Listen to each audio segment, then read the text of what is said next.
Hello and welcome to the Movie Trivia Schmoedown analysis. As always, I'm your host, Oswald Pendlebury. Since last we spoke, we had two matches. Riley Levine was the first. It turned out more or less as I expected. Close game that proves once again that they're upper-tier players, but not quite champion material when you have the likes of Merle in the bunch. They still failed to get a few key questions, such as Sam Levine's inability to realize 300 was based on a true story, and you merely only need to know history to know that Persia was the invading army. Nevertheless, an engaging game to be sure, one that went down to the final question as you wanted to, and therefore a satisfying game went to Riley, but as I expected, it was close. Then we had the following game of the Real Rejects versus the Wangers, two teams that caused me to buckle in some sort of anger or possibly heart palpitations. Either way, they are not exactly the greatest team. However, as I predicted, the Real Rejects conquered all with their ability, with their knowledge of not much, but a little bit. They successfully defeated the Wangers in a game that had several easy questions, possibly to make it more competitive, yet some colossal failures, such as I'm not sure the man known as Cobb Lobley Lobster actually knows much of anything in terms of trivia. It seems he's actually incapable of knowing any trivia. His inability to get Pride Rock from The Lion King. You don't need to watch that film a million times to know that it's Pride Rock. You just need to know something like that.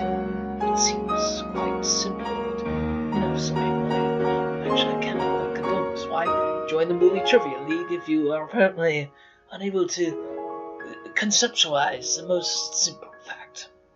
This is nothing personal against him, it's just curious how one's recall could be quite so poor. However, it was a match that once again came down to a final question.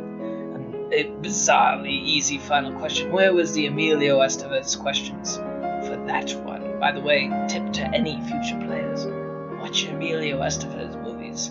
One of the writers has a bizarre obsession with Emilio Estevez. The shoe fell as expected though, and the Real Rejects defeated the Wangers. Slightly, but they still won. I imagine they'll lose again soon enough, but we'll see. Now, coming up next is a match of all matches, really. Josh the Wild Man Makuga versus the one, the only, Finstock. No man better at guessing and answering correctly questions that he doesn't know, and no man better at being just highly entertaining as the one known as Finstock. One cannot help but admire a man who is willing to wear a sock on his face with such elegance, such grace. It's a shame it's a retirement match. It's really the league itself will have something lost when the loss of either of these two giants, whether it is Makuga's guessing in singles or the very presence of the one Finstock. I must say the wager seems a bit unequal. Full exile against merely singles exile seems unequal. I think Makuga should have to put up money on his end. If he loses, he's gotta retire from singles and pay Finstock $1,000. I think that'd be fair, but nevertheless, my prediction and my mind and my heart are at conflict here. Occasionally Finstock can pull things out, but Makuga, that's what he specializes in.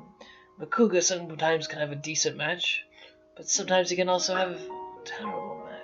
And therefore, my mind does say Makuga still, but my heart says Finstock, that lovable misogynist. How could the league be without it? It's just like the end of Hook, where Captain Hook says, what would the world be like without Captain Hook?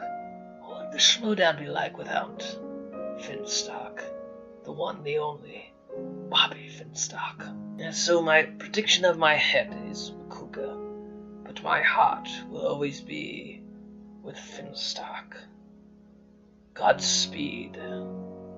Godspeed. That's movie trivia analysis for this week. Thank you for listening.